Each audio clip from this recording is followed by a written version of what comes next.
So we'll call this the special committee of the whole meeting to order. Are there any declarations of pecuniary interest? Being none, we'll go forward with the presentation. Then, Mr. Sheldon, you want to provide us an overview as we go forward? Thank you, Mr. Mayor. I'll be very brief. This morning we're going to take you through the capital and the rate-supported operating budgets, including the building permit budget as well. And we're going to go directly to the Director of Finance to take you through a presentation, and then there'd be the opportunity for Council to ask questions pertaining to the presentation. So with that, I'd turn it over to Mr. Mays. Mr. Mays. Thank you and good morning, Mr. Mayor, members of council, staff, and the general public. So today we're focusing on the capital budget and the rate-supported operating budgets. As a way of background, we last met on October 16th. At that time, we said that we put out some further supplementary information on the budget that was covered off in Report 2017-49, which provided information on the budget engagement, the public engagement, some questions we had received, the feedback we received on the engagement. It gave all the detailed comments and some other questions that had come up. As well, we were requested to put out a 4-page summary of the budget. We did do this. It didn't go out with a lot of fanfare, but we did do it. It's actually a 5-pager, and this is sitting on your desk now. This was done a couple weeks ago. It's an attachment you can get from our website. We are trying to build it into the web page itself, but due to the graphics, it's taken us some time to make it accessible, so there's been some delays there.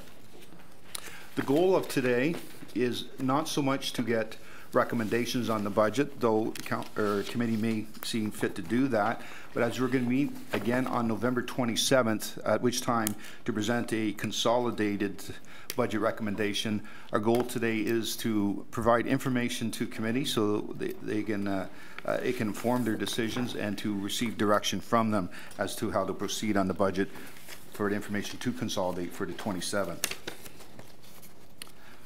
The budget overview, we've made some minor changes on this. The original numbers were estimates earlier in the budget. We've now revised them. So the total budget now is $127 million. $84 million of which is in the tax supported area and $43 million in the rate supported area. The potential impact on the average resident. The 200 cubic meters for average usage of a resident, for your information, this is from the BMA study, a study that's done across the province, the province of Ontario, to do financial comparators. So we use that. Newmarket's actual consumption is slightly less than that, but it gives us a good ballpark figure. Originally, we had calculated that for the wastewater rates, there would be an increase of $74.53, which is $6.84% to the average resident. Going through finalizing the numbers, we're able to reduce that to 6.21%, which represents $67.71. The stormwater rate is unchanged. As you can see, it's still at 12.3%, but the dollar amount is $3.72. Council priorities, just reiterating those. What you're going to see in this presentation is a lot of information that has been repeated in previous reports and presentations.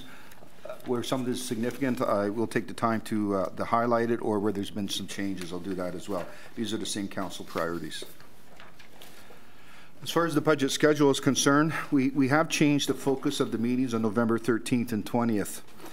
So today's meeting on the 13th for still doing the capital, but rather than looking at asset replacement fund, we thought it would be more appropriate to deal with the rate supported budgets.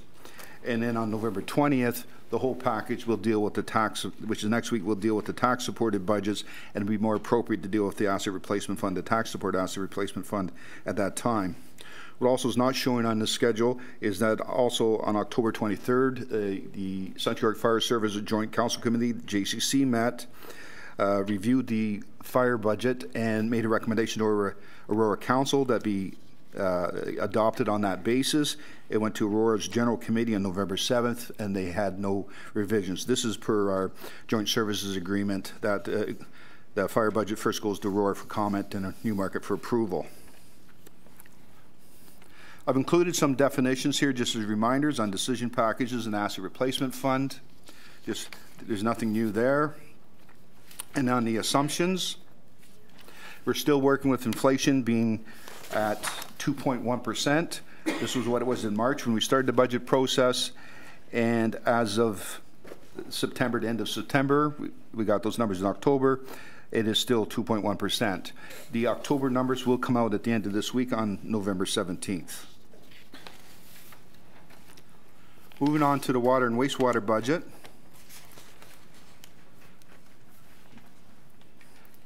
No changes in the numbers. These are the same numbers as provided before. And on the wastewater, again, no changes on the numbers. Looking at the water rate group financial performance, all these rate supported groups with the exclusion of building are based upon their 6-year plans. What we endeavor to do is meet the asset replacement fund contribution target, the target for contributions to rate stabilizations, and the target for the increase in the rate revenues. And as far as the rate revenues, we make sure that what we're proposing, unless there's a very specific reason to do so, if there's any adjustments, that we will cap it at what was in the 6-year plan or reduce if it's not necessary. In the case of the water rate group, to be able to hit the targets for the asset replacement fund and to bring the contributions to rate stabilization from a negative, basically a draw in 2018 to not being a draw in 2018, encompassed a $220,000 increase in the rates. But I'll get to our reasoning before on that. You'll see on the wastewater side that to hit our targets on asset replacement fund and the contribution rate stabilization, we really had a surplus of revenues. We did not have to increase the revenues as much as was originally contemplated. So the revenue rate increase is not as significant, is reducing the revenue contributions by $920,000. Again, capping it at what's in the 6-year plan, but not using it if it's not necessary to use that. And as you can see on the consolidated performance, total water and wastewater, which to most people there's no difference between the two. They're seamless. Total revenues would be $720,000 less than what was in the 6-year plan. The asset replacement fund contributions according to the 6-year plan, and the contributions to rate stabilization being over $200,000 more than was the 6-year plan, but with the idea of preventing the water and rate stabilization reserve from having to draw on it. So this actually is better than we had in the 6-year plan. As far as the specific rates, and these will be coming forward on November 27th when we make the recommendations on the fees and charges in the rate supported groups and other areas for 2018. This is the various charges we have. As you see, the 6.2% for residential and slightly higher increases in the non-residential being based upon the size of their water meter, 2-inch, 3-inch, and 4-inch, the size of their service. This is part of our shifting of the burden of the water rates from the residential to the non-residential areas. That we went to the tiered rates to be able to facilitate that. Comparing our water rates to the to others around us, I'm quite pleased to say that that our rates are financially sustainable based upon our 6-year plans. We're at full cost recovery. There is no subsidization from the tax supported areas.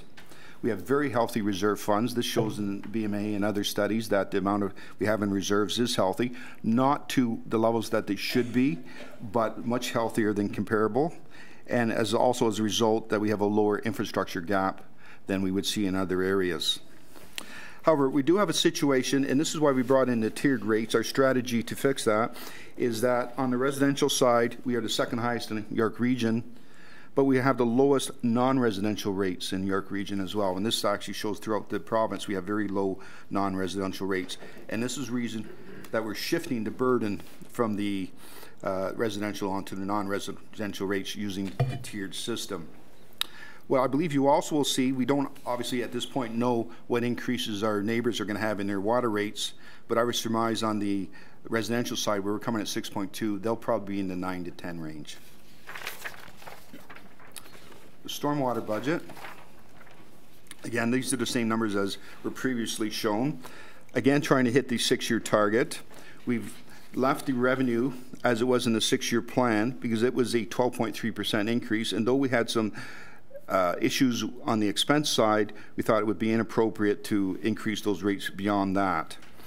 The asset replacement fund contributions are not hitting the target. I'll get back to it in a second. The rate stabilization is on target.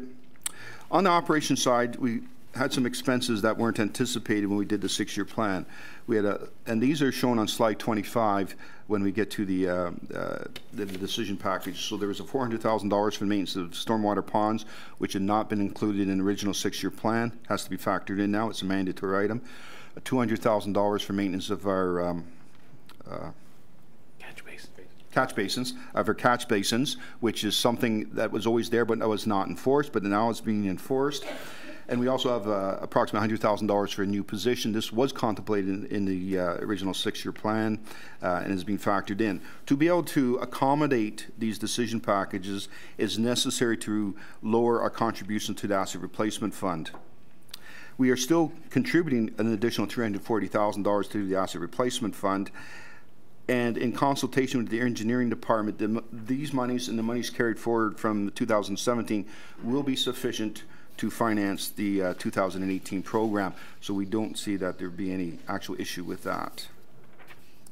On the next slide, you see it pointed out there. These are on the financial performance. The revenue increases as planned per the 6-year plan. The rate stabilization on target.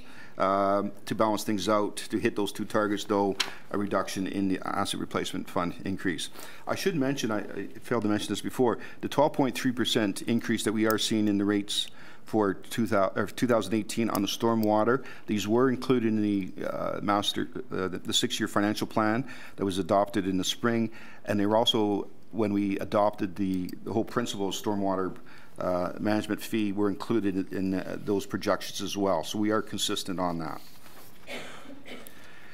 Next slide shows the proposed rates. As you can see, it's 12.3% across the board.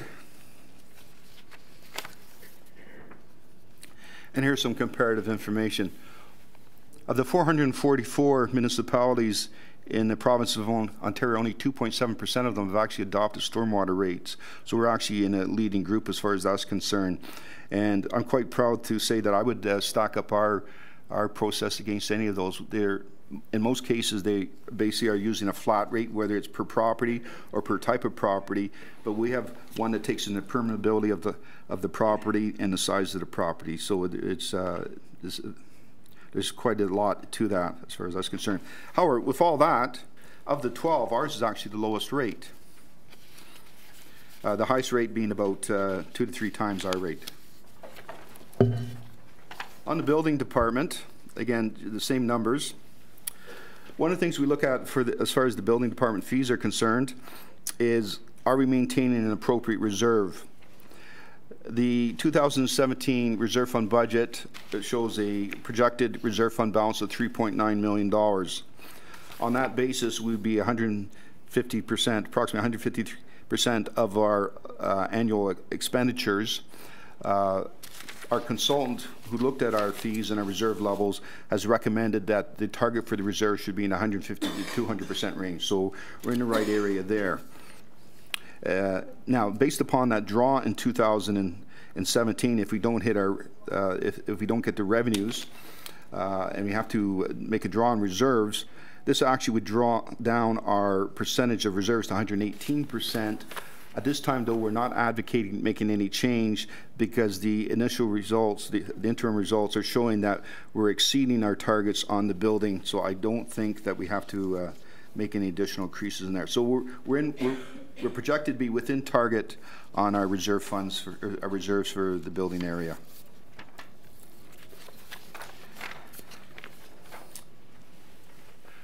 This next slide gives a list of the decision packages that are included in rates. So you have the 3 that are included in the stormwater rate that I referenced, and there's 2 that are in the water, in the wastewater areas.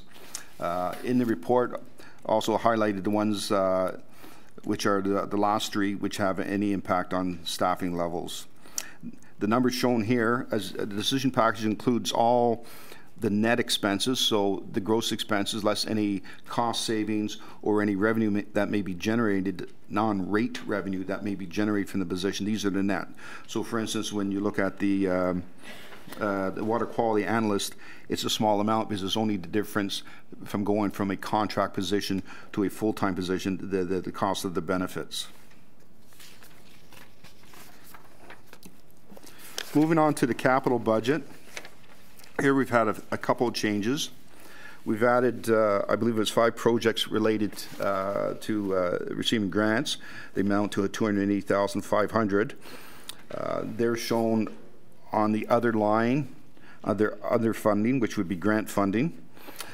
We also had a project which is a finance from asset replacement fund, is a straight replacement that should have been in for a vehicle. So that's $33,000 added onto replacement under our funding for a net increase of the capital budget of $303,500.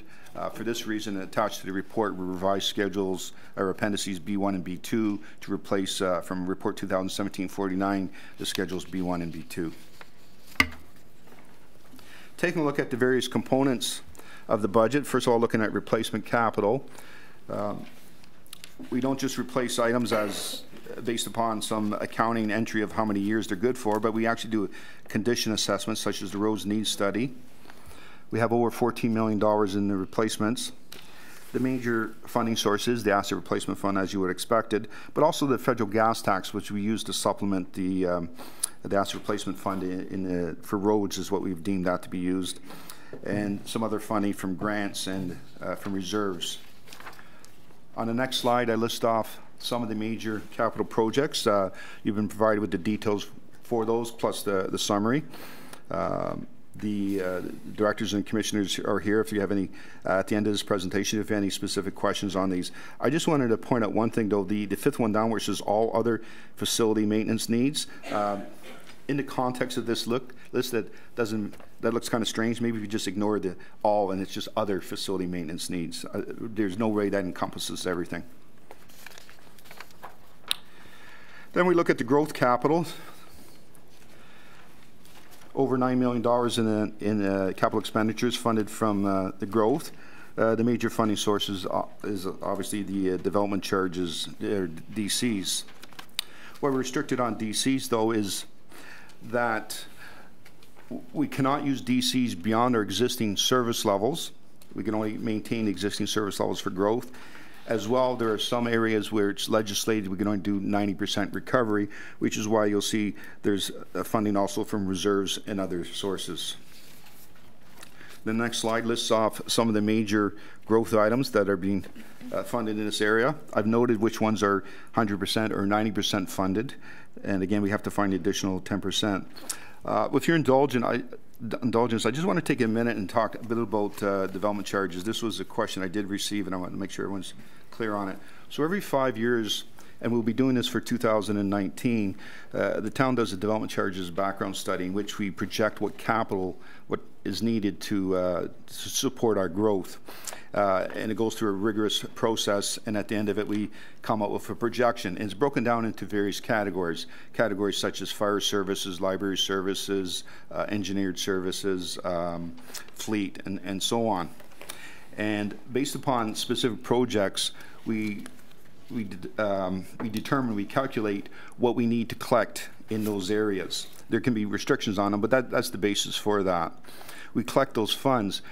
Council in any given year can determine that they will allocate those projects for different funds as long as it's in the same area. So library money can't be used for fire money can't be used for fleet, and so on and so forth. We as staff though start off with the position that we go with what is in the forecast, or if we deviate from that, we let you know about that. So if in the situation of, say, one of these projects, if we were to get grant funding or some other source of funding, what would happen is, well, first of all, if we have to find the 10%, we would apply it against that.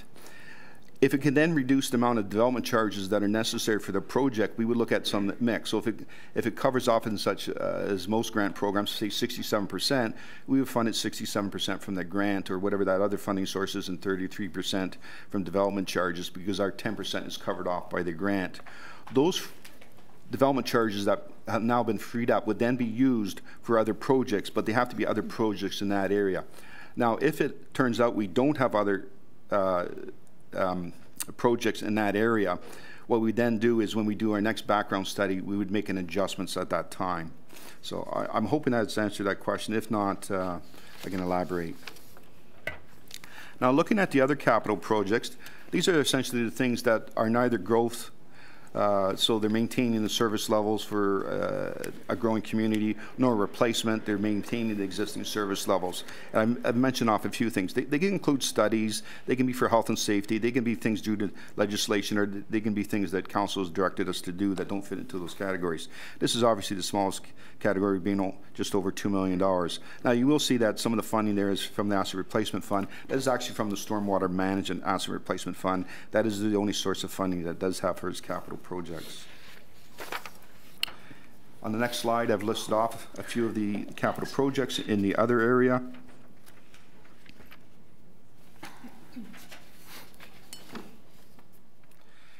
And finally, this is how the public can continue to be involved in the budget process. And these are the next steps. So again, on November 20th, we'll be looking at the tax-supported budget. That will be the decision packages. That will be dealing with budget reductions, the extraordinary items, all the extraordinary items, the Asset Replacement Fund. From the feedback we get from today's meeting, the direction we get from that, the direction we get from the meeting on the 20th, we'll be putting forth a budget recommendation which will go forward on November 27th to Committee of the Whole. And if that's acceptable, that'll go to December 4th to be approved for council. As well on the 27th, all the outstanding fees and charges, the most significant being the water, wastewater, and stormwater rate, other general rates will be coming forward as well. Thank you very much for your time. Great. Thank you, Mike. Two people in the queue. Regional Councillor. Thanks very much. Thanks, Mike. Just a quick question. Should we? I assume at this point we can just blend questions from the small report and the presentation, or did you want to keep things separate, or I have some that were on these sheets, or deal I think we can deal with both, because the presentation was to give us an overview as to what was contained in the report, so we can cover both of those items. Right, thank you. First, from the presentation, Mike, the building department budget. Just so I understand this correctly, this is operating budget, and our operations, including overhead, are $2.5 million, that our revenue is 1.68, and so we're drawing $855,000 from reserves, as we did roughly last year as well, or is that, am I, yeah, I mean, it's not much different from last year, but is that, am I correct that we're drawing from reserves $856,000 to close the gap between operations and overhead and revenue? Mr. Mays. Through you, Mr. Mayor. Historically, the revenue projections that have been put into the budget for building have been extremely conservative. And for instance, in 2016, if memory serves me correct, we didn't draw on the reserve, we actually put money into reserve. At this time, I would project that we definitely won't be drawing money on the reserve to that amount. In fact, maybe putting money into the reserve, but it definitely will not be to that extent. But you're absolutely correct. If the operating budget for building is self-contained, so if there's a deficit, i.e. the expenses exceed the revenue, then there has to be drawn on the building reserve, and there's a surplus that goes into the building reserve. So on that basis, 2017 budget did encompass a deficit, so there would be a draw on the building reserve on the same basis. And as you notice, there's no change in the revenues. There has been no suggested change in the building department rate, so that would suggest that they assume that they're going to have the same level of service as they budgeted for in 2017. Expenses with slight increases. On that basis, they would have to again draw upon the reserve. Again, that may happen, that may not happen. I mean, it's very hard to project what level of activity we're going to have in building, so they tend to go on the conservative side. Okay, so I think I'll say it again and tell me if what I'm hearing is that if we had a 2016 column here, it might have been projected the same way, the same numbers, but in end the revenue would have been closer to 2.5 million and would have represented no draw on reserves. First of all, is that correct? Is that what you're saying to me?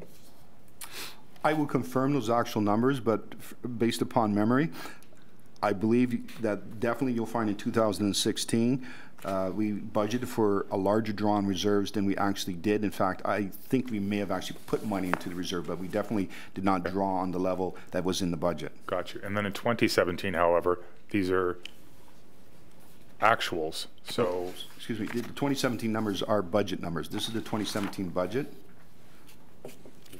okay, what are the 2018 numbers for?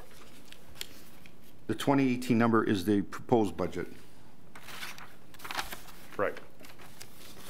So, okay, so 2017, you're right, isn't over yet, so it's not actual. But do we know how it's looking? I took a quick look at it this morning, and at this point, we've actually put $123,000 into reserves, and we haven't drawn no money from reserves. So revenue is clearly beyond 1.68. Correct. Okay, so this is a very conservative model then to be budgeting 2018 for a draw on reserves when we've got 2 years in a row where the revenues were much closer to roughly the 2.5 mark. That would be correct. And there's two reasons that we don't typically have an issue with it being a conservative budget. The one is that it could be very volatile. This budget can be very volatile. Mm-hmm. So we've based it on worst case. The other is if it does come in better, under the Building Code Act, we can only use that reserve for building code activities, so we cannot use this to subsidize the tax-supported budget or any of the other rate-supported budgets. So it has no impact on any other budgets other than itself. Can you give me examples of building code activities? Building code activities would be anything to do with the issuance and monitoring of building permits. That's it. Yeah, Peter says yes. So you can't go over into things like secondary plans and no, like no. We have to be very careful on that. We keep the line on that. Okay. Then some quick questions. The Fernbank Farmhouse maintenance, 600,000. Is that? I believe we're going out, or we've gone out looking for, or we're about to go out looking for possible future uses for that. So are we planning on spending 600,000 in advance of that, or is this just money that we're starting to set aside in anticipation of having to obviously do something because it's in rough shape for whatever eventual use we foresee? Mr. Noheimer?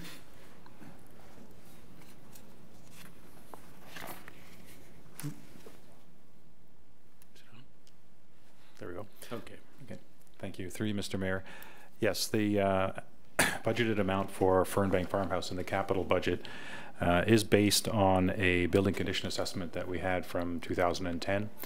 We do anticipate updating that building condition assessment, but just very roughly, that did say that there was about 250,000 to 300,000 required to update the designated historic building up to a reasonable state of repair internally. So this would have to do with sealing up the building properly, looking at some door and window replacement, some roof repairs. Beyond that, it did indicate that there were some more significant grading issues outside the property, outside the building, on the property, waterproofing of the foundation, etc. And that took it up to the 600,000. Now, it's not to say that all of that would be done in 2018, but it's just an envelope of funding that we've identified that could be required for that building. Okay, sorry. So I guess my real question though is, do we anticipate doing some work to it prior to knowing its use? we do anticipate doing some work to it to bring it up to a reasonable level where it could be inhabited by either a lessee or a tenant, so that we could have some occupancy of the building, and that would be done likely starting in 2017 already and carrying into 2018, but with the objective of trying to get a tenant in there. So we are going with an RFI of some sort? Or? That vehicle will still be determined in terms of how we get a tenant in there, but safe to say that the building does require some level of repair. Okay, so do we mean a tenant? Do we mean just like occupancy? It could be anything. Like, I guess am I hearing that we might just have somebody living there to keep it sound, or are we actually thinking about, like we've talked about for a while, moving towards getting some sort of community benefit type use in it? Yeah. Through you, Mr. Mayor, I guess I should have been more specific. So we would have an immediate strategy, and then sort of a more medium or longer term strategy for getting a longer term tenant in there. But the immediate interest would be to try and preserve the building, have some tenancy in there to look after security needs, and so that it isn't vacant, and then develop a strategy in terms of a longer term tenant. I'll let this go now because I know this is budget, but could we get either an information report back or have this as an item on council in the future? Because I feel like we've been talking about for quite a while about moving to the medium-term strategy, and it looks like we might be going to short-term again. And if we're spending money, a medium-term strategy might involve a group that is willing to do some of the capital work or some of the improvements themselves. And you know, I guess I'm just not sure that we've, you know, which step we are. So I don't know if that requires council revisiting it, or staff feels like that. I don't know, but I just feel like I'm not quite sure on our strategy. Mr. Sheldon.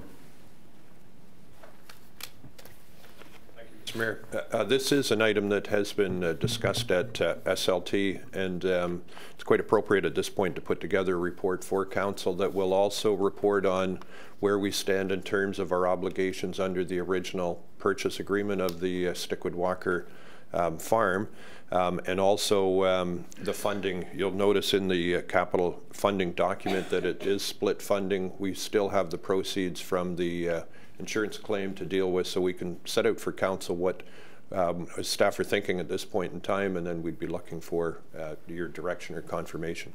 Great, thank you. I'll keep going. This is probably the ex-roofer in me coming out, I apologize, but the Magna Center roof repair, $1 million. Is anybody able to, in the position to tell me a little bit about what that's about? Because Magna Center's 10 years old, correct? Mr. Noheimer. Thank you. Through you, Mr. Mayor. Yes, so this is somewhat of an unanticipated repair that is required. It is for a portion of the roof that has been experiencing some early deterioration. We did inquire about the warranty, and the warranty has expired on that portion of the roof. It does not entail the metal roof where the solar panels are attached. This is separate from that. And this estimate is an approximate estimate to make the full depth repairs necessary for that deterioration of that roof. And have we been able to identify the cause of deterioration so as to try to find means to avoid it? Or? Absolutely. So it first appears to be some a combination of material and installation deficiency, but you know, the method of repair is definitely looking at trying to avoid the same thing from reoccurring. It is an unanticipated capital expense, though, and it is admittedly earlier than anticipated. Okay, thank you. Is anybody able to, and oh, sorry, I'll try to get a few more. The Heritage Conservation District, that's what, 5 years old at the most? What is the, and if I might have heard this at some point and I missed it, I apologize, but what's the nature of the update that's needed or required? Or where are we going with that? That's 26 on our attachment. If anybody's looking, it's number 26 on our report attachment. The really, really tiny print.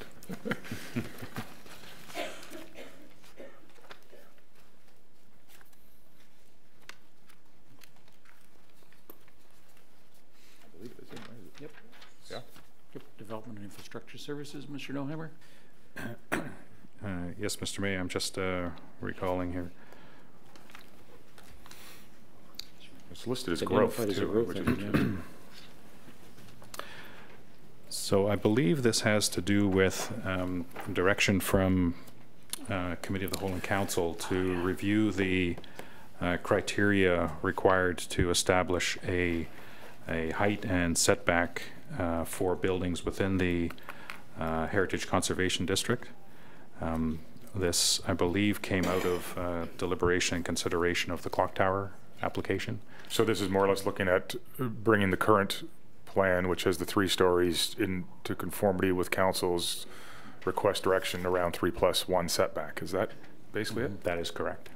Oh, okay. So that's, I guess sometimes we, and we should be maybe wiser as council, we do things and we don't realize the ramifications, but I didn't think that a change of saying 3 with 1 setback was, I assume this is a consultant of $50,000. Is that what's anticipated? And is that's something we, I know staff, I don't love this question, but we can't do that in-house, make that alteration? So this does appear to require consultant resources to undertake that work. And if you wish, we can get more information on that for members of council. Yeah, I think so. I'd like to understand a little more and then even look at our options about how we handle that, if whether there's, maybe get some planning advice on whether we have to bring the entire area, the plan into conformity with that, or whether we could allow that as a single site use because of the large nature of that site. What other options are, but so yeah, if we could, just before that gets finalized, I would like to see.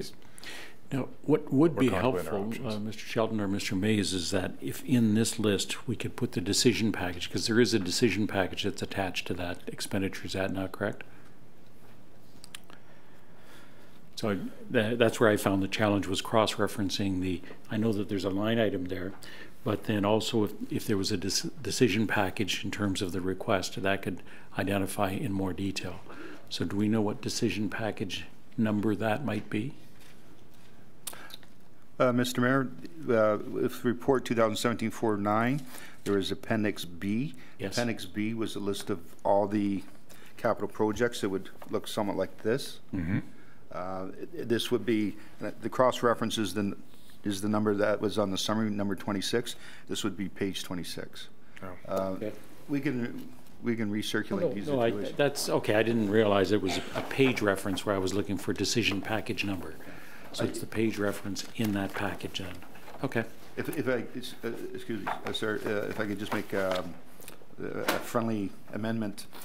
We still call these capital request forms to be distinguished from, they're to do with the capital projects. When we use the term decision package, we're referring to something in the operating budget. All right. Thank you. Okay, yeah, there's a little bit of information there, but if we could, I found the reference that Mayor Van Bynen was speaking of on page 26, but if we could maybe understand a little more about what that is and what our options might be for addressing that. Okay, sorry, the satellite building Glenway, is that the one that's been turned over to the town? And that I believe it's 100% DC. Is there, could I just get a bit of an understanding of what, and I'll flip now to page 45, but what the $500,000 entails? Mr. Neuheimer? Yes. I do have that. That, through you, Mr. Mayor, that is something that we just recently had a building condition assessment done, and that was a bit of a placeholder at the time the budget information was put forward, and now that we do have further information coming from the building condition assessment, it does indicate that there is work required for part of a retaining wall at the west part of the property. There is some siding and roofing required to be done,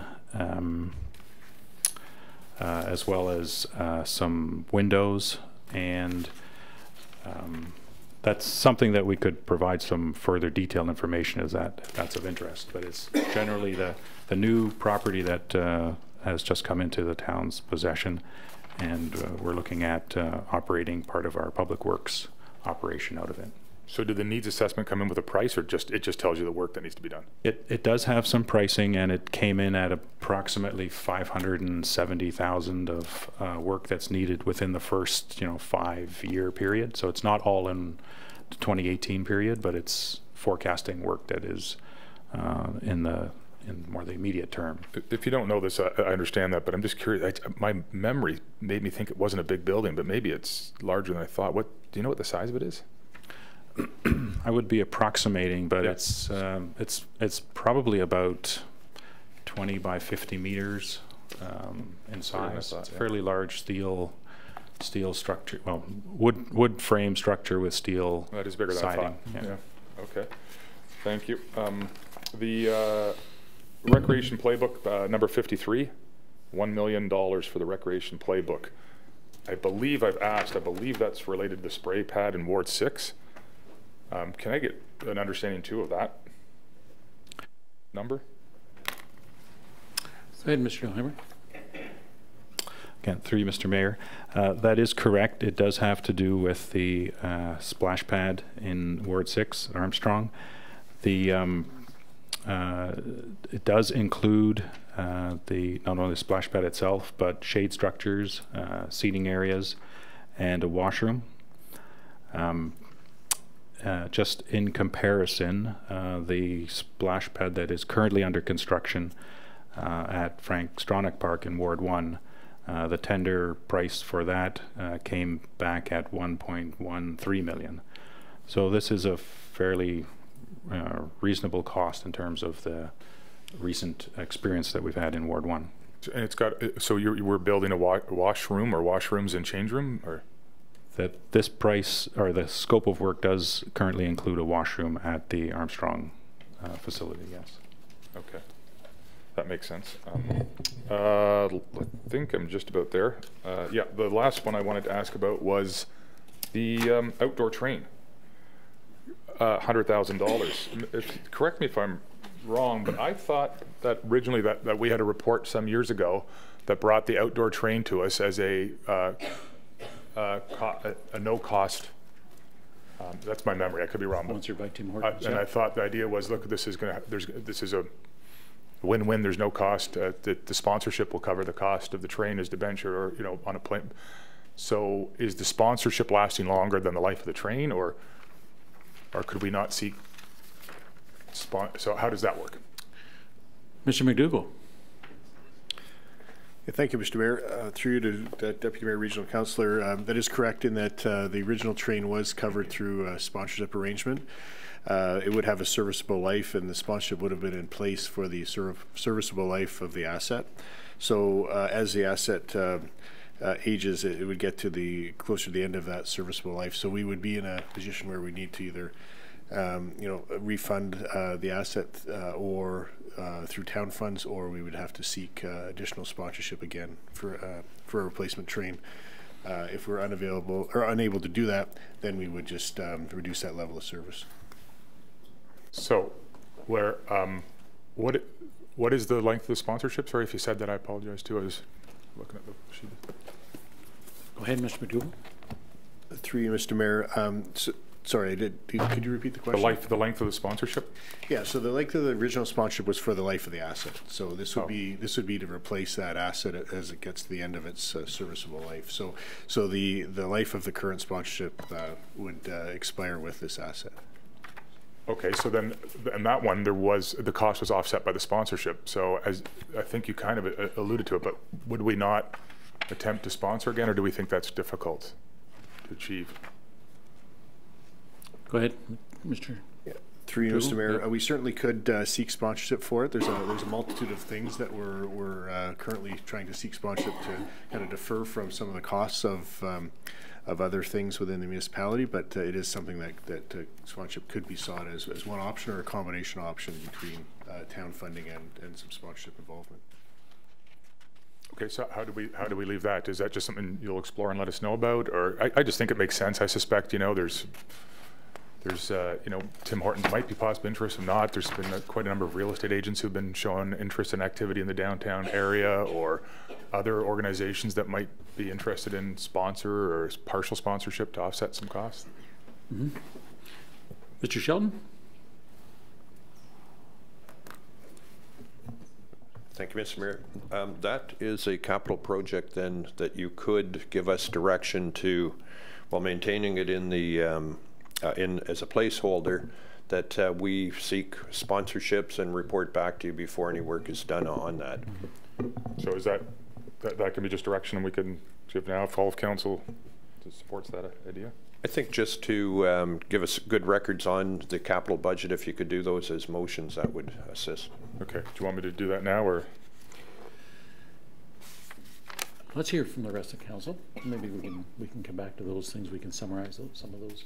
There may be other projects that might have the similar characteristics from other members. Yep. Good. Thank you, Councillor Clapis. Great. Thank you, Mr. Mayor.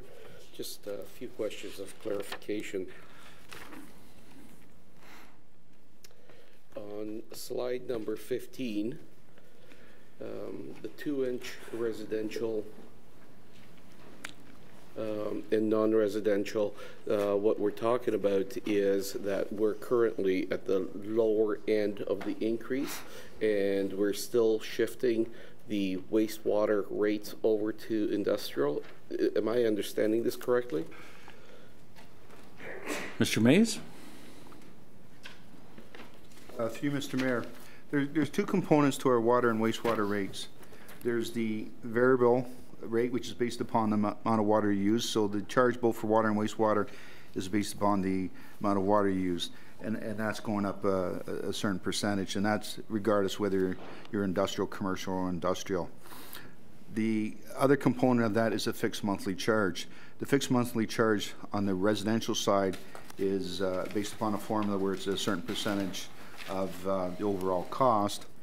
But then when we get to the, and that would be meters of a 1/2 inch, 3/4 inch, 5/8 inch, 1.5 inch, whatever, which is typically all residential. In fact, I shouldn't say typically, it is all residential properties, and actually the vast majority of commercial properties fit into that category as well. There's only a small number, it's less than 1,000 properties that actually have water meter services that are larger than that. Then based upon the water and wastewater, American Wastewater Association parameters, we then use a multiplier to calculate what the fixed charge should be for the larger sizes, for the 2 inch, the 3 inch, and 4 inches done appropriately. So they're a multiplier of the 1 inch size. So there would be some people who use the larger size meters, but it's not a direct linear. It's more of an exponential type of increase. So that's why you would see the variance in the how it's applied sort of thing. It just happens to be that for the amount of water they use and the size of the service they're provided for, that it is a bigger or larger or smaller component of that. So, you know, at the 3 inch, it happens to peak out because they use proportionally more water to the increase in their meter size than, say, it is at the 2 inch and 4 inch. But it's not that we deliberately did it that way. This is based upon the science we have on the volume that service can provide. And the theory is that if they have that larger service, we've had to build the system up, whether they use the water or not, to be able to provide that to them. Okay, thank you. Hope that answers your question. Yeah, it does. On slide number 19, again, a little bit more clarification.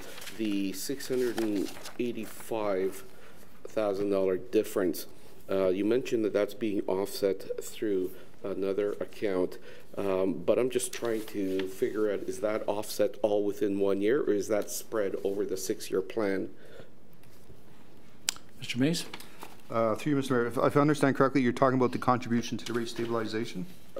No, I'm talking about the ARF. Oh, I'm sorry. Okay, my apologies. Okay. This would be in the 1 year that we're looking for an adjustment. So where within the 2000, sorry, within the,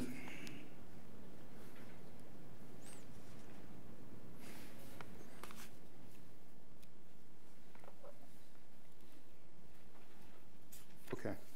I'm sorry, I'm getting confused by my own numbers. Okay, let's go back a slide. If we go back to slide 18, so the ARF contribution is budgeted to be $340,000, which was not as much as we would have had Last year was 983,000. The 6-year plan envisioned a $43,000 increase in that, so that would have taken it $1,026,000. So we're $685,000 less than that would have been, because we're actually reducing the contribution when we should have increased it by $43,000. This is in the 1 year.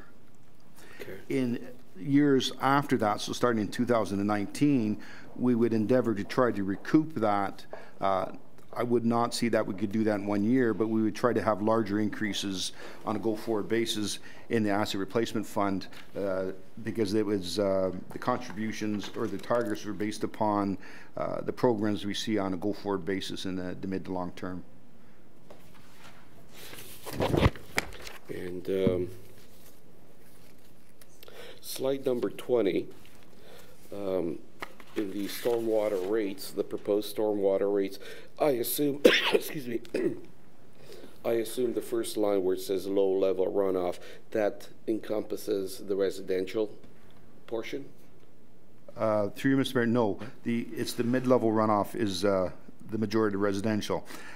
And I say the majority residential because there are some residential properties that do qualify as low-level runoff. As you may recall, we had some properties, we might call them estate properties, where they have 2-acre lots, but actually a small house on it. And when we did our analysis of it, the amount of runoff would put them into the low-level category. So we don't automatically, and this is part of the complexity of our system, we don't automatically put residential in a specific area. We start off with that, but there could be certain parameters where they may be a low runoff. I don't believe we have any residential actually that goes into the high-level runoff. Okay, thank you. And there's a couple of more quick clarification questions.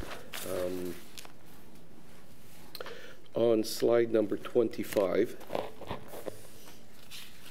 when we're looking at senior climate change coordinator and another headcount, a GIS technician, you mentioned something that they're already, both of them are on contract, so the total amount would be minimal, or is it still going to be reflected at this amount that's shown over here? Through Mr. Mayor, I'll just go quickly through the, if you're indulgent, I'll go through all 3 positions and how they're treated in the budget at this time. So the Senior Climate Change Coordinator is currently a contract position. It is in our budget, but it is also funded 100% from grants. So the net impact is 0. To make this a permanent position and acknowledge the fact that getting grants for it may not be sustainable, this is the budget impact. So assuming that there would be no grants or other funding for that position. The water quality analyst is currently in the budget. It is a contract position. It is funded from water rates, but on the water rates, it would have an impact of just the changeover from going from contract to full-time as far as the benefits are concerned. The GIS technician is a current contract position, but it is not in the budget. So therefore, to create that position, though it is funded from water and wastewater rates, would have an impact, a full impact on those rates. There's nothing currently in the budget for them. So one of the key things is whether it's an existing contract or not, but also is it currently in the budget. In the case of the climate change, it is currently in the budget, but it is funded from grants 100%. The water quality analyst is in the budget. The GIS technician is not in the budget, in the 2017 budget. Okay. And sorry, if I could just go back to the previous question, I should have given this point of clarification. Low-level runoff is typically parks and things of that nature. Okay, that's great, thank you. That's, and the last question that I do have, on slide number 30. So we're looking at, in this case, there is no grants available, which really leads me to a question where when we go to slide 31, such a project such as Haskett Park, where we're still short 10%, it's very difficult for me to think that there is no green initiatives that will help out with the 10% from different levels of government. Has that been Has that been taken into consideration already? Mr. Mays, in terms of applications for green funds, I will just address this very generically, then I would like to pass this over to Peter. The one thing I can say is perhaps there are grants for that, but what we try to target as far as the grant applications is where we get the most bang for the buck. So that would be 10% on that, as opposed to 67% of something much larger if we already have a funding source. But I'll put this to the Commissioner of Development and Infrastructure Services. Mr. Noheimer. Through you, Mr. Mayor. Right now, in the appendix B1, that Haskett Park and breathing space, the 10% is shown being funded from reserves and reserve funds. So that would be an appropriate reserve fund that would be consistent with developing green space. For instance, the breathing space would be on the corridors on Davis Drive, and you know there would be. I guess, looked at which reserve fund that we have is already collecting monies for that purpose and apply for this project. Beyond that, you know, I guess there would always be an opportunity to look for funding beyond that. But right now, the way it's presented is to use an appropriate reserve fund for the 10%. Could that be the parkland dedication? It could be, or another green. Initiative reserve fund that we may have. So it would have to be appropriate for the use. So am I to understand that your staff would be going through in parallel, trying to get some kind of grant in parallel with, even though we do have money set aside, so it would not be just looking at the money that we already have set aside, but there would be some initiatives in order to get some extra from other levels of government? That could be the case if there's an appropriate grant that's available for that project. It's something that we're already proceeding with, and we always like to offset any expenditures that we're incurring by looking for grant opportunities. So if such a grant were to come along, we would make an application for that. Thank you. But in which case we wouldn't need to draw from the reserve to a larger extent. Okay, thank you. Good, thank you. Councillor Twinney, then Councillor Bazance, and then Councillor Broom. Thank you. A lot of the questions that I was going to ask are being answered, so that's great. Just a few questions. On item number, just wondering what it is, because I couldn't find it on Appendix B. Item number 81, the real ice water treatment. What is that exactly? Mr. Noheimer. Yes. Through you, Mr. Mayor. This is one of the initiatives that we're looking to make a grant application for to the Greenhouse Gas Challenge Fund, and it does have to do with reducing energy requirements at our arenas. It is a way of making ice that relies less on heating the water first and incurring energy as well as greenhouse gas emissions to do that.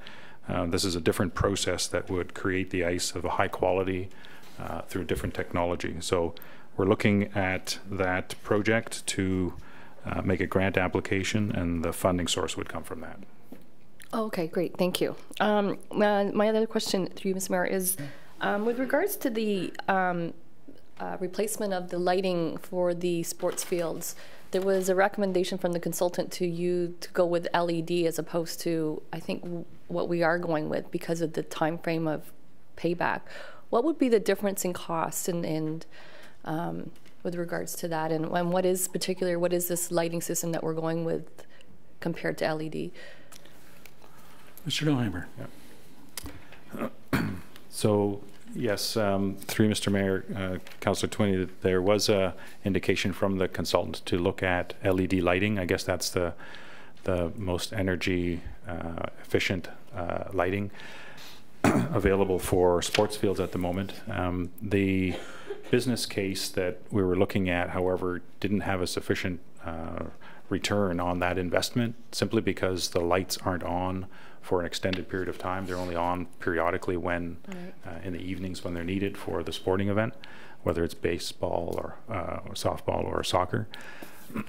And so the the decision on which technology of lighting to use is likely going to be more of a standard type lighting that's there now, whether it's metal halide. I think that's the technology that's used there right now.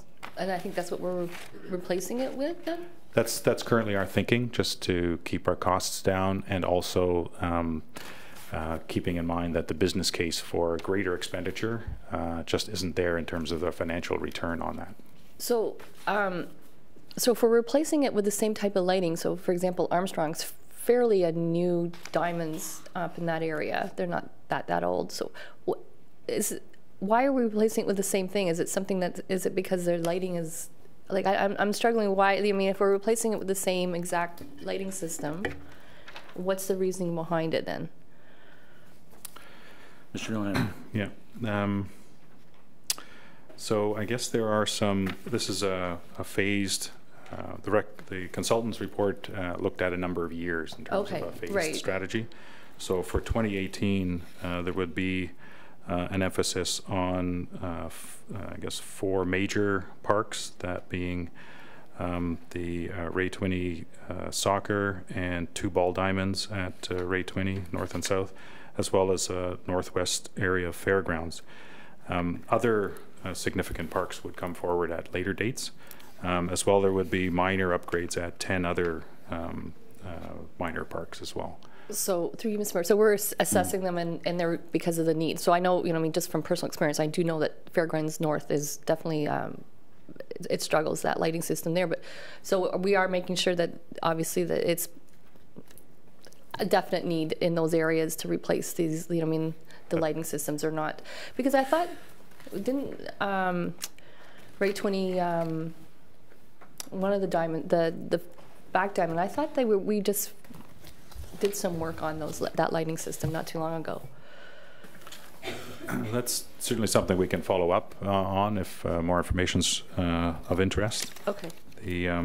But there are a number of smaller ball diamonds that are just estimated in the sort of 70,000 range, that, you know, the sum of them would amount to about 10 locations where there would be some lighting upgrades. Okay, great, thank you. Just so I'll continue on. Implementation of, maybe just through Mr. Mayor, the third splash pad that we were talking about, and hopefully we're looking at Glen Cedar perhaps, and I know I've talked to you, Mr. McDougall, with regards to this. Just wondering, would this be something that would be implemented into looking at 2019 budget? Mr. Goldhammer? Oh, sorry.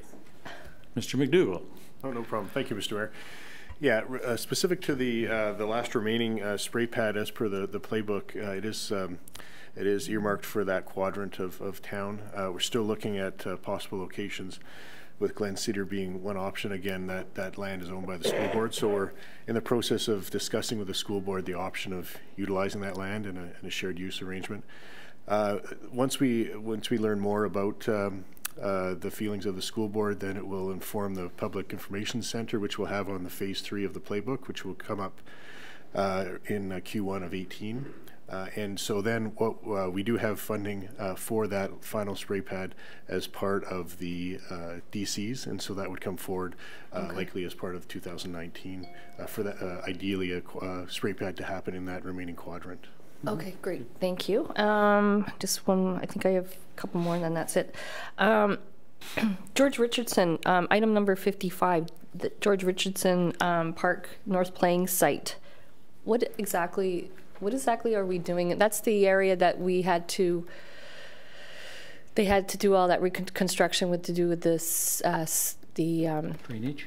Yeah, the drainage, I think the sewer, and then the pipes, etc., was put in there. So you mean right now it was being used for microfields, or is it going to be continued to use for soccer fields, or what's the idea behind that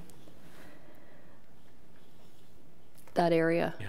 I believe it's that area that item is pertaining to. Yes, through you, Mr. Mayor, that is correct. George Richardson Park North. It is meant to be used for continuous sports fields. This item is for the retention of a consultant or designer to work up plans so that that can continue. There is some grading and remediation work that needs to be done on the site for that to continue. So this item is related to carryover from previous year's budget, but some additional work is required now for additional studies. But the intention is to continue it as sports fields. So when you say, so the amount it's $275,000, that's for work, or is it for a consultant to determine what to use it for? Like, is there going to be some sort of input of, I mean, are we planning on continuing the use the same as it is, or is it to just determine maybe there might be other uses for that area in a recreation spectrum?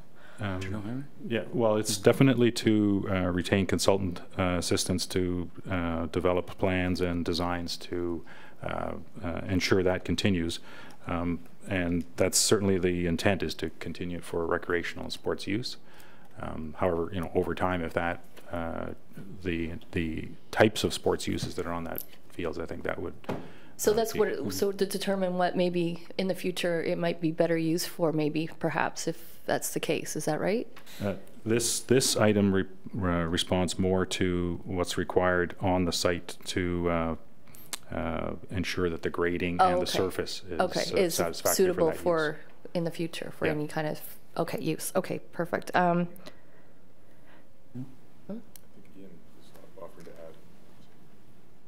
ahead, Ian. Thank you, Mr. Mayor. Just to further add to that, just in terms of the actual use of that area or any area in town, that would be more covered off in subsequent recreation master plans or playbook exercises. So today there is certainly a demand for active sport use of that field. We anticipate that would continue. Right. As that tweaks and changes in terms of specific use, that would be identified through other planning but it's processes. To get the grading proper, because I know it's extremely wet in that area. So is that to kind of,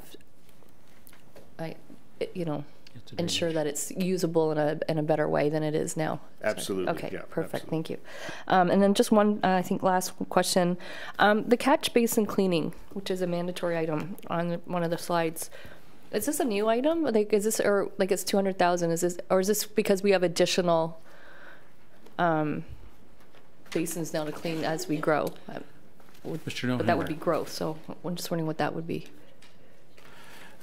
Through you, Mr. Mayor, this is a new expenditure for the town. It does represent compliance with the region's sewer use bylaw to ensure that the material that gets collected in the catch basin sumps is regularly cleaned out.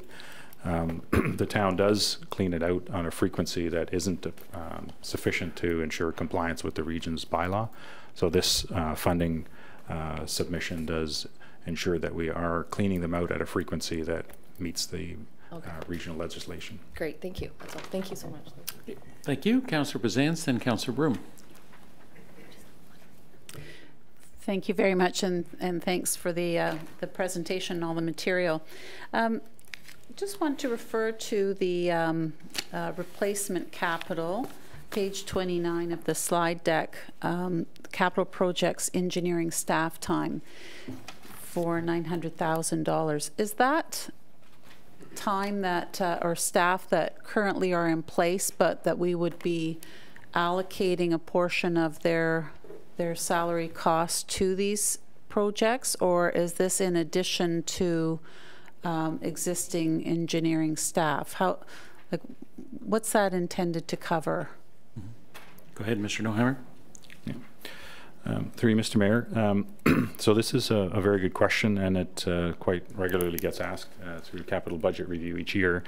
It is a budgeted amount of up to $900,000 that we request from the capital budget that goes to offset the staff expenditures that go towards delivering the projects and the items in the capital budget.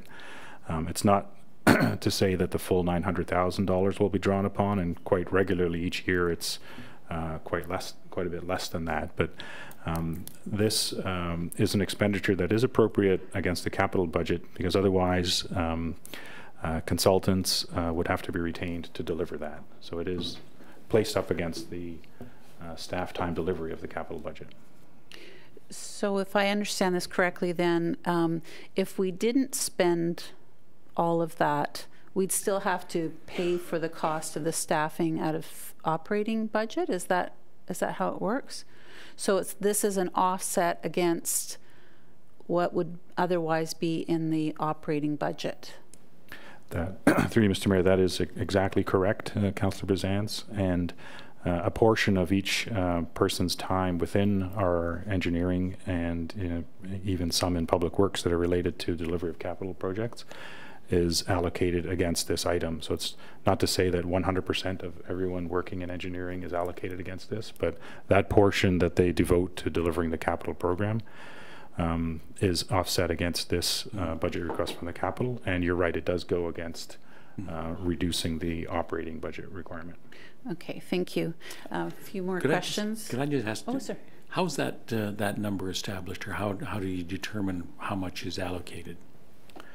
So for each position in engineering, right from the director down to the technical staff, there's a certain percentage of time that is allocated towards delivery of the capital program, and that is generally validated periodically to ensure that that estimated percentage is correct, and that is the basis for allocating the cost. Okay, thank you. Sorry, go ahead, Christina. Okay. Thank you. Turning now to item number 34 on the list, the Davis and Bathurst intersection improvements. My understanding was that the region was to have started working on that intersection, putting in the double turn lanes this year, but that's been deferred out. So I'm just wondering if the region is going to be redeveloping that intersection. What's the 1.5 million that we're going to be contributing? So was that part of the deal that we would do the lights and the sidewalks there if they do the double turn lanes, or what was the plan? Mr. Nohammer? Yes, through Mr. Mayor. So this represents the proportion of works that the town is responsible for as part of that larger regional project. And you're right, it does have to do with greater intersection improvements, including double left turn lanes, etc. This includes the costs for additional multi-use paths, sidewalks, and street lighting as part of that intersection improvement. So it is the town's portion of that larger regional project.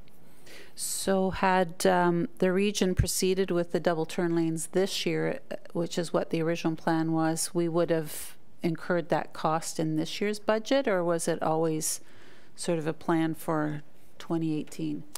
So this portions of the cost were planned to be brought forward at appropriate time within our budget to coincide with the planned work. So we were aware that the work was going to be deferred to 2018 last year. Otherwise, it would have been brought forward last year. Okay. And there's a portion of sidewalk from the Mosaic development and Crossland Gate, Davis Drive, that my understanding is that that's the town's responsibility to put the joining sidewalk in there. Is that not contemplated at all for next year, or what would the timing for that be? Because my understanding is that once Mosaic was completed, that the town was going to finish that off, even though it's a regional road. Through you, Mr. Mayor. Yeah, sorry, through Mr. Mayor. That's something that I don't have information for right now, but it's certainly something we can get back to you on.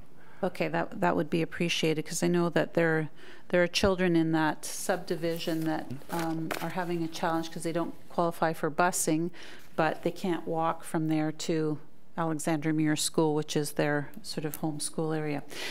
Just a couple more, if I could.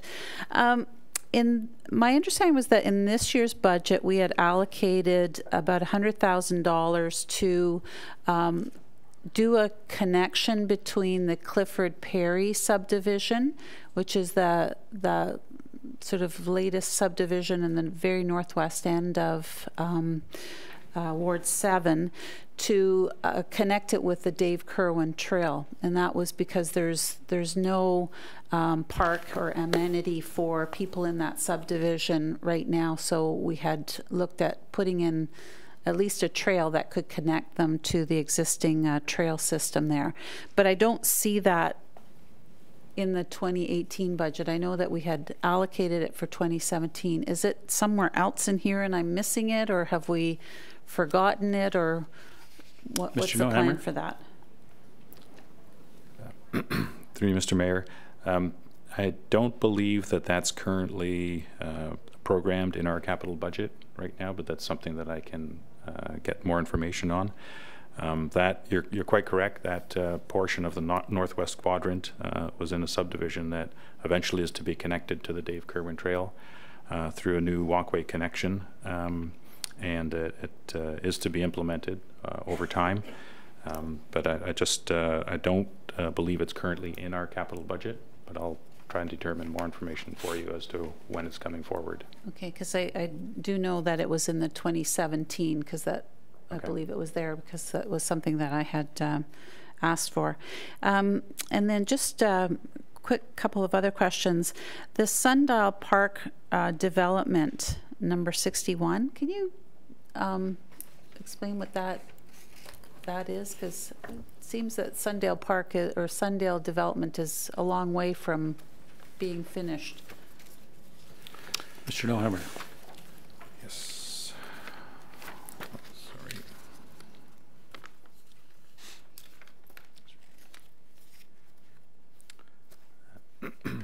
Could you? It's number 61. 51. Wait a minute, let me just get my glasses at this. Yeah, it is 51. Okay. Oh, sorry, so 51, yes. Yes, okay. So this has to do with finishing the Sundial Park as part of the development. I know there is a existing Toth Park there now, and it will undergo, as part of the Sundial development, some enhancements. And there's a town portion and a developer portion for that. The town's portion would be funded from DCs, of course, and that's what this project sheet relates to. And so then the other funding source would be of 88,000 would be town contribution to that? That's likely the developer's component on the enhancements to the original park. Okay, so it would be DC's plus the developer's portion. Yes. Okay. And just one last question, Mr. Mayor. Item number 6. I think it's sorry, where it is. Number 25, sorry, is the official plan review. Is that the plan that we're sort of required to do every 5 years, so we'll be looking at the entire official plan and opening that up, or is this just sort of an ongoing item for maintenance of official plan related issues?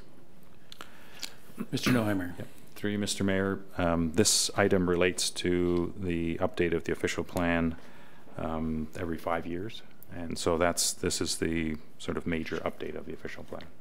Okay, so that would include the public consultation component and looking at the entire OP? That's correct. Okay, thank you. Okay, thank you. Councillor Broom. Thank you, and thank you very much for the presentation. My question is around page 28 to do with the $795,000 in grants that are being approved for the 2018 budget. I'm hoping that, I think we've asked for this before, that we've got other grant applications in the works, and hoping that that number could potentially go up. That is correct, right? Mr. Mays. Mr. Mays. Mr. Mayor, to the Councillor, these are additional grant opportunities, including the 2000. If I understand the question correctly, these are additional grant opportunities that have been identified in 2018 budget. So, in the replacement capital area, we've identified $795,000 in potential grants. There are still the other grants that we're working on and applications going forward that were included in the 2017 budget, and that was a much more substantial number than we have for 2018. So is there a degree of certainty with that 795, Mike? Or I can't. There is a degree of certainty. How certain, I can't say. Some of these we are just in the process of applying for. Some we've applied for, haven't heard back from. Perhaps the Commissioner can elaborate if there's some we've heard from, and some we're in the process of making an application for. Go ahead. Sorry, Callan. I guess an example, back in September, we announced the Canada 150 Infrastructure Grant, Community Grant, and that grant went towards 4 parks and 1 facility. I believe it was about $220,000. Those parks and facilities were already completed, and then the grant was applied to it after the fact. So I'm just wondering, is that something that we can count on with this money, or is it 795 total? Like, is there more coming, or is this 795 everything that we're hoping to get? Mr. Mays? Or maybe just a list of what's in the works might be helpful for now. I wonder if we might circulate that as an information report, but who wishes to respond to that? Mr. Shelton, we'll start with you. Well, I'll just add, Mr. Mayor, that we have been circulating every so often the summary of the grants, and we can do that again to provide you with an update. One thing I was going to raise at the end of this session is in the staff report, there's reference to 5 grants that either will or are about to be submitted. I'm advised this morning that we do need something from Council supporting that grant submission, which I'm hoping to bring something in this evening for Council to adopt. So those are new grants that we're applying for, vehicle charging stations, and so on, as set out on, I think it's page 2 of the staff report. But for existing grants that we've received, their status, and ones that are in the pipeline, we can provide you with that update. It's a fairly large spreadsheet, so you can see exactly where we stand. We are constantly looking for grants, and as the Treasurer said earlier, we're also prioritizing to make sure that we go after the right ones from a strategy perspective. You know, what fits with Council's strategic priorities and where they're for the effort that we put in, there's value that could come out of it. Some of them, the amount of effort you put in, it's not worth applying for those grants. So we do try to differentiate as we look at the opportunities.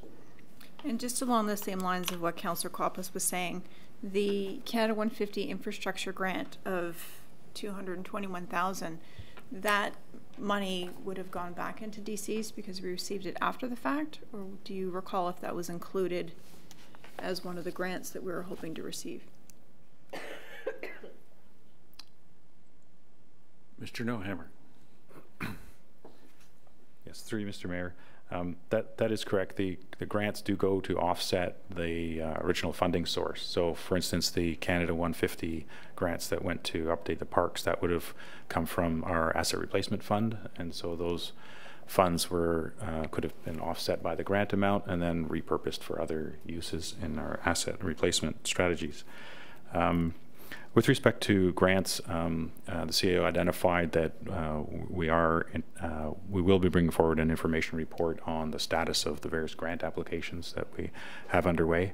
And I can tell you that, you know, for instance, on the water and wastewater side, the town was very successful in getting some Canada water wastewater funding that would offset the asset replacement funding source as well. So those projects are going to be delivered in 2018 and some extending into 2019. So that's an example of offsetting some funding as well. That's great. I look forward to seeing what's coming forward tonight and the spreadsheet as well. Thank you. Thank you. I have Councillor Hempin, then Councillor Vague, then Regional Councillor. Thank you, Mr. Mayor. In the past, Mr. Mays has been able to provide me some information in regards to our asset replacement fund. Our asset replacement fund looking after many of our assets and replacing those assets. Part of this fund also covers and offsets operational costs, and I'm wondering if Mr. Mays could share that information with us as to what percentage or what amount is used for the operational costs in the municipality.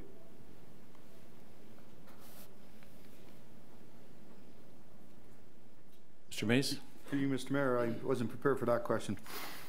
If we look specifically at the water and wastewater budgets, and the amount that the asset replacement fund is used to fund operating budget items, I just wanted to clarify one thing. I'll have to get back to you with the specifics on the numbers and the percentages. I can get that out later today. I don't have that information at my fingertips, but I would like to clarify on one point. Though technically these are operating budget expenditures in that we take the asset replacement fund and apply them against operating budget, that these items can and have been in the past considered to be capital items, which is why we're applying the asset replacement fund to them. I understand. Can you specifically tell me in which departments we're using asset replacement funds to offset operational costs? That would be in the in public works, in water, in wastewater, where we have, for instance, spot repairs, things of those nature, what I call major maintenance and programs. We have items of that nature in public works. We may have some in engineering. I can't recall off the top of my head if we do or don't, but the majority of it is in public works. I can't think of any exceptions at this time. Okay. If you could provide that information, I believe some of the planning and in engineering were, I think the most recent email I've sent you was a response that was there was an attachment of information you had provided me for me maybe 2 or 3 years ago, and I think you set out different departments and where those costs were allocated. If we could have that information, that'd be very, very helpful. I believe in engineering was the most significant, and I'm not talking about maintenance of capital, of assets within our community, as you say, spot repairs and things like that. I'm talking more on an administrative level or, yeah, planning and, yeah, if we could provide that information, that would be very helpful. The next thing I wanted to say is it seems that we're looking at the items for the splash pads. Seems like we're changing our standard and we're putting in washrooms for the next 2 splash pads.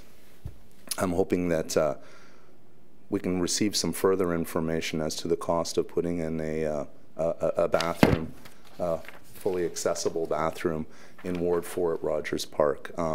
If we're changing the standards, I'd like to see what the cost for having something that's fully accessible. The splash pad in Ward 4 at the moment is fully accessible. We have pathways leading to it. It's there are no curbs or things like that, so it is accessible to use, and it would be helpful if we had the same standard placed there as a washroom. Currently we have a porta potty that's there that's surrounded by a fence, and it's unsightly, and again, accessibility is the main concern that I have in regards to what's there now. So if could I get some information as to when we could maybe have some information what the cost of putting a bathroom there would be?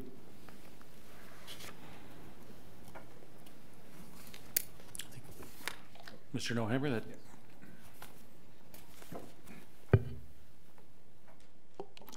Through you, Mr. Mayor, that's something that we can look at and provide some more details on. An information report. Okay. Sir, yep. Since we're looking at the budget now, I'm not sure what the timeline of having that information come to us. Could somebody let me know that? Is it something soon that we could have, or sooner than later? Or? Mr. Noheimer? Yeah. Well, depending on the nature of how long it takes to actually get a cost estimate for something like that, you know, we'll be able to cycle back to you in terms of the timing and also the magnitude if it's readily available. Thank you. Thank you. Councillor Fake. Thank you very much. Thank you very much, everyone, for all the information. Most of my questions have already been answered, but I do have 2 more. So I'm looking at Appendix B2, so our large sheet, and on number 70, and if this has already been addressed, I apologize. We have lighting of pathways. Can you tell me which pathways we're talking about there? It's number 70. That's, I think that's B1 still, Tom, is it B2. Is it B2? I'm looking at this sheet. smaller. Yeah, they're tiny. But basically, we have lighting of pathways, $180,000, and I would just like to know which pathways those are referring to.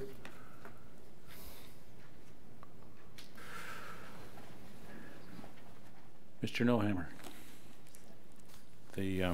So this is on project sheet number 70 in your appendix package. The $180,000, there are plans to extend pathway lighting on a number of trails, and you can see from the description that there are some that have had some SEPTED assessments done already, for instance at Jim Bond Park and Sunny Hill.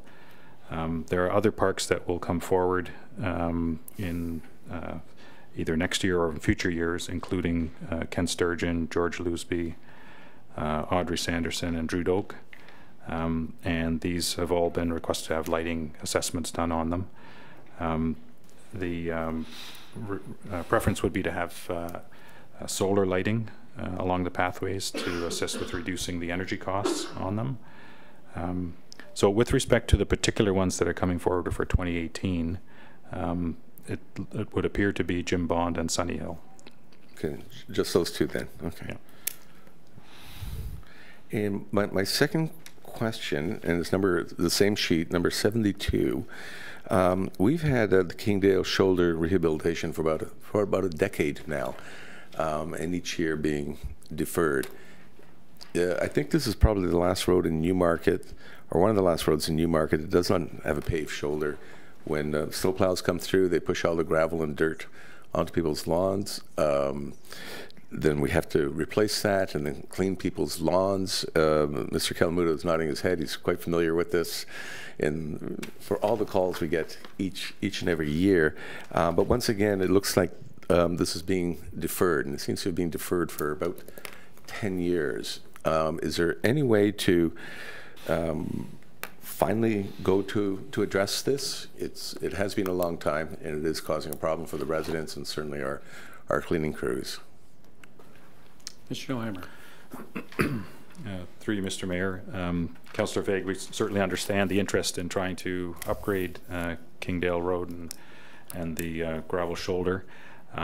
It's simply a matter of looking at all of the other priority requests in the capital budget and looking at trying to address the matters related to health and safety and state of good repair. And I guess this paving the shoulders on Kingdale Road is, at the moment anyway, seen as a priority that doesn't quite fit into the funding envelope for the capital budget for 2018. And is seen as an enhancement.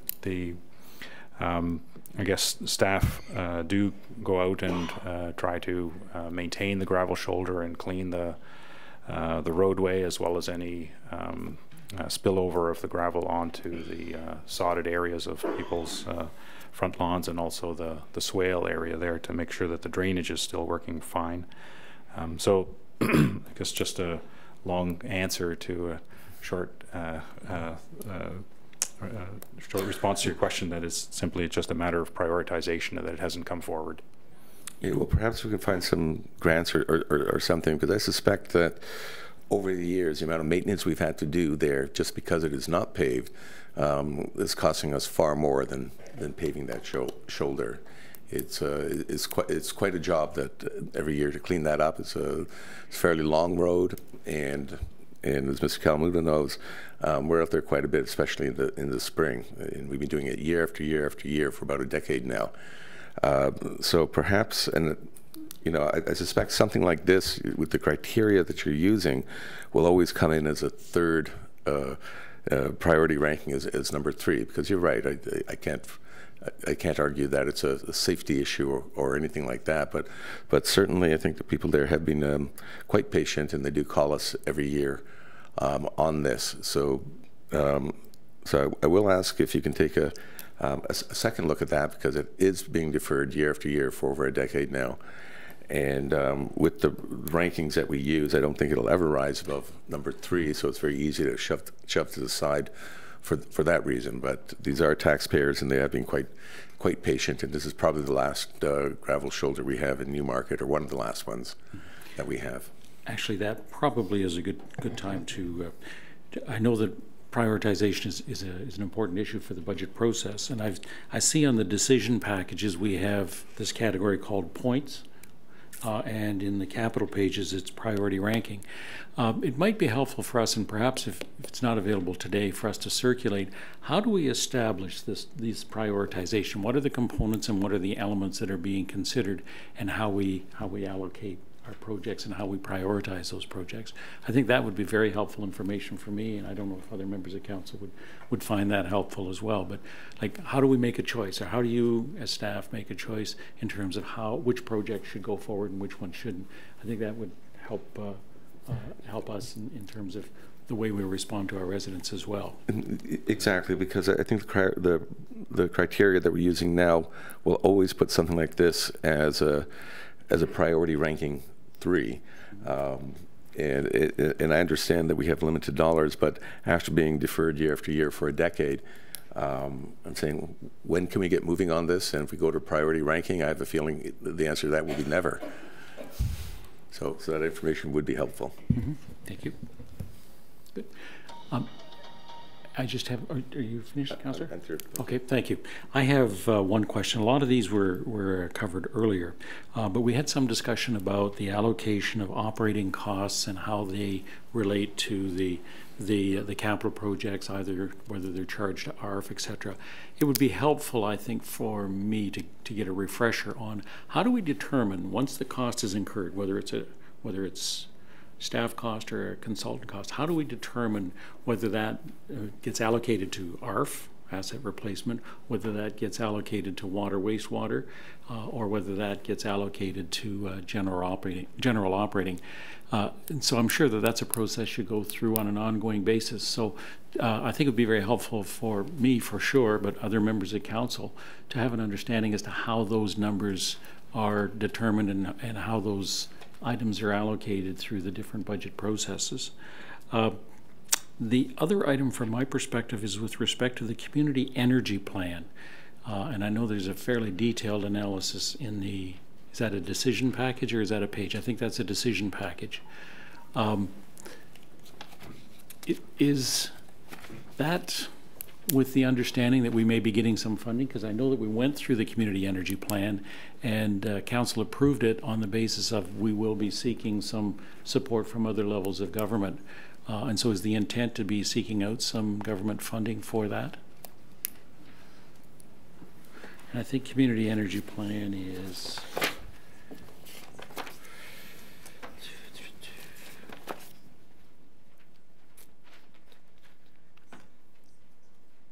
item number 29. Mr. Nellhammer? Yes, Mr. Mayor, that is correct. It's item number 29 on the capital project sheets. And it does address funding split between, it's 310,000, 205 coming from the operating fund and 105 being sought from grants. And there are a number of elements described there as part of the community energy plan implementation. So there have been applications made to FCM and MOECC on trying to secure funding for implementing these various elements. Okay. And are they contingent on the funding, Peter, or do we intend to go forward? Well, some of them are contingent, and I guess if the funding isn't forthcoming, then we would have to address the implementation, how we would amend the implementation plan. Okay, thank you. Regional Councillor? Thanks very much. One quick thought was just on the request for some dollar figures related to a washroom, accessible washroom, the splash pad in Ward 4. The one thought is just as a starting point, we probably have some working number as to the cost of the washroom component for the splash pad in this budget in Ward 6, which would at least give a sense of the kind of number we'd be looking at. Couple of other questions. It came up. I had asked previous to the meeting, going into the meeting, about item 55, which Councillor Twinney raised, George Richardson Park. I thought it was for the grading of that area due to the usage of the fields and the fact that they can be very wet and it's prone to flooding, et cetera. I thought I heard you say in your comments that it was for a consultant to look at the grading issue. Can we just clarify that?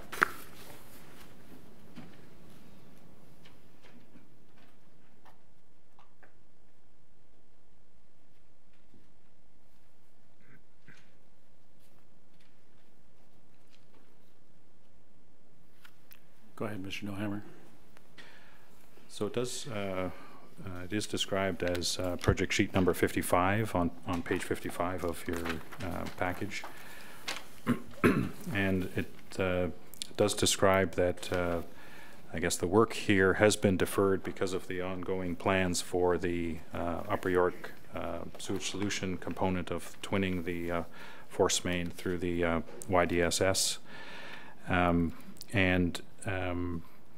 in 2017, there were plans to initiate this project, and with the assistance of a consultant and designer, draw up plans for the work to be completed in 2018. So just maybe could ask the Director of Public Works to confirm the expenditures requested in 2018, whether they relate to continuing consultant work or actual work. Mr. Kalamutu, go ahead. Mr. Mayor, yes, we are just about to go out to hire a consultant from our 2017 budget to take a look at that area as described by the Commissioner.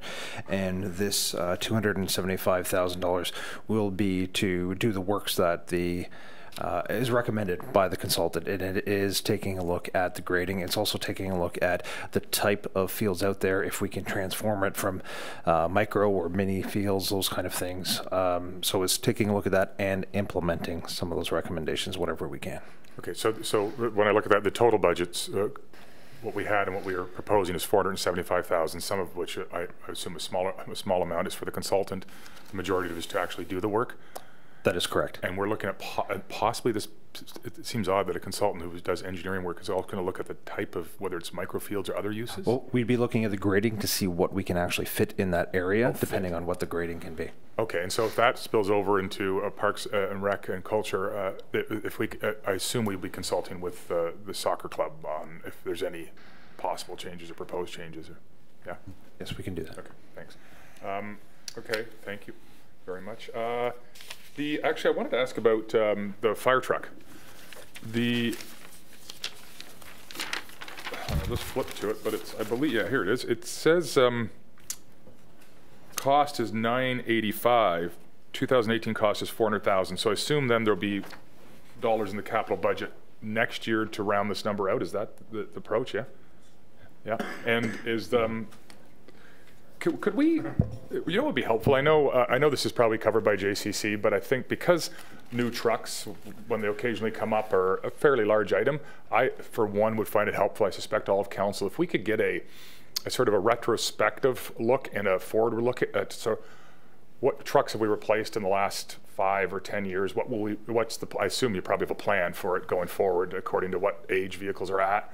And then what age vehicles are they different for some vehicles to others? And just give us a sense on those trucks, sort of, you know, how many we have, how many we project to have, how many we replaced in the past, how many we replaced and plan to replace in the next decade, and at what years or what intervals. And just, it could be like a memo or information report. Just, I think it'd give me just a bit of context when that's a decision, because I'm sure we'll see another one in the future, and we have the second half of this next year, if that's possible. Yeah, okay. And then finally, whenever the appropriate time is, just to move motions related to a couple of items for further information. I have one more speaker in the queue, and then perhaps we can get to the motions.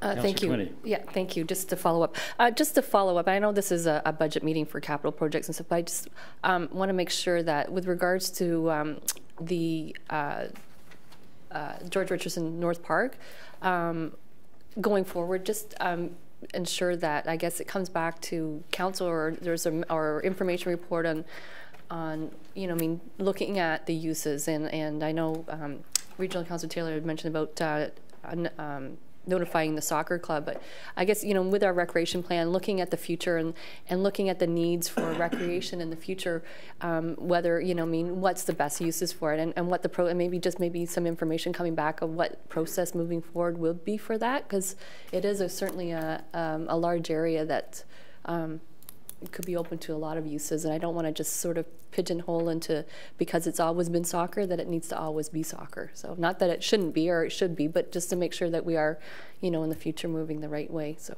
I'm sure we would anyway, but just want to follow up with that just so it's on the record. Thank you. Thank you. Mr. Nohammer, the extent to which the force main twinning would impact that area, would that be substantial? And when is that? Don't ask me when that's going to happen, but how substantial would that be?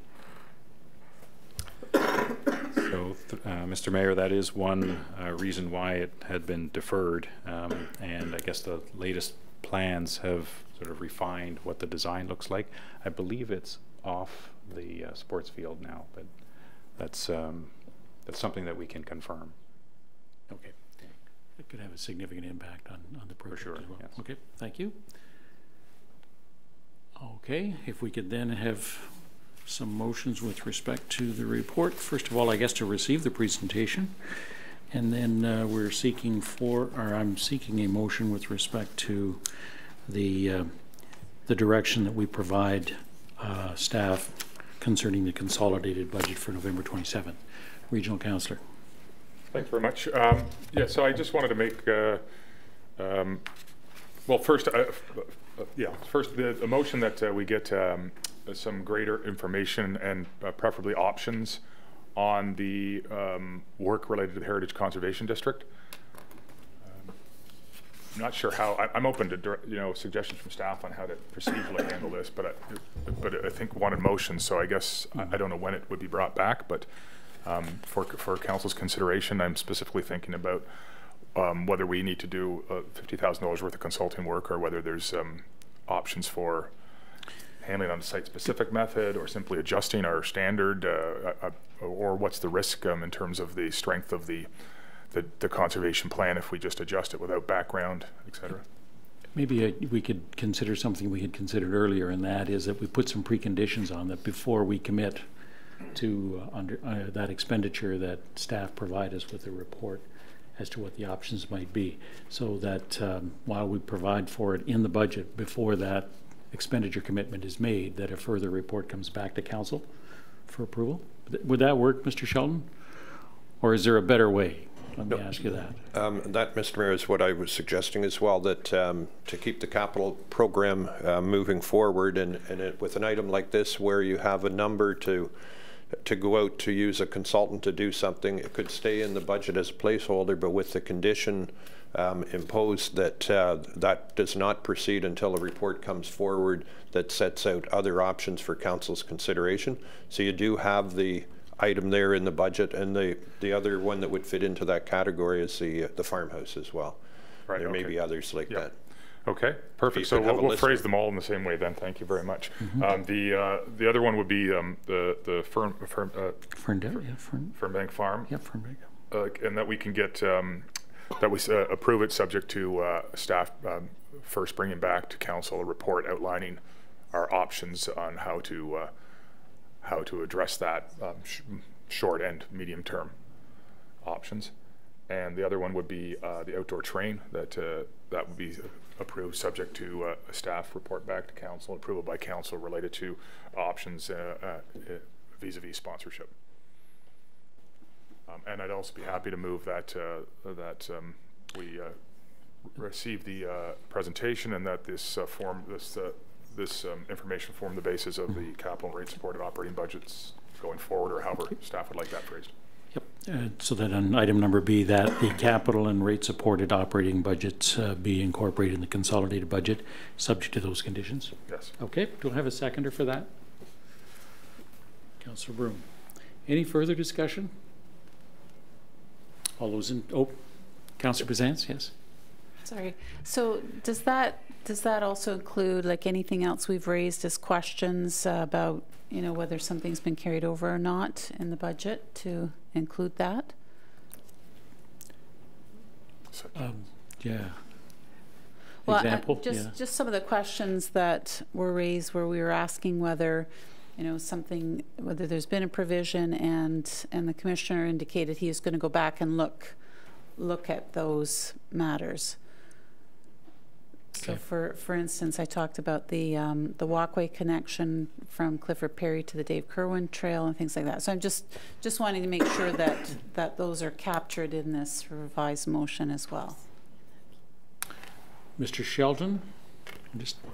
Thank you, Mr. Mayor. There are a number of other items where staff have been asked to follow up with reports. It's like staff direction, so we will still follow up with all that information. If that leads to further motions at another budget meeting, so be it. But we will follow up with everything that we've been asked for. Okay, thank you. Okay, good. All those in favor then? Any opposed? That is carried. Thank you. Motion to adjourn. Oh, sorry, Mr. Shelton. Thank you, Mr. Mayor. Before you do adjourn, just again to repeat that on page 2 of the report, there are 5 items that are identified that relate to potential FCM funding. So we are looking for council's support of that, and we'd like to have that confirmed tonight at council, because I understand the deadline for that grant is tomorrow. So we'd be making a submission in tomorrow. And just to be on the safe side, we'd have something confirmed from council that you support us making an application for those projects. Okay. Thank you. Thank you.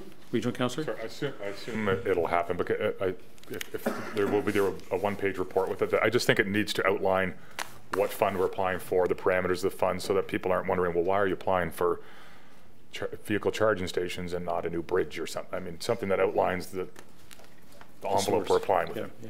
The envelope. Thank you. Okay, good. All right. Now can we adjourn? Motion to adjourn. Councillor Vague, Councillor Twinney, all those in favor? That is carried. Thank you.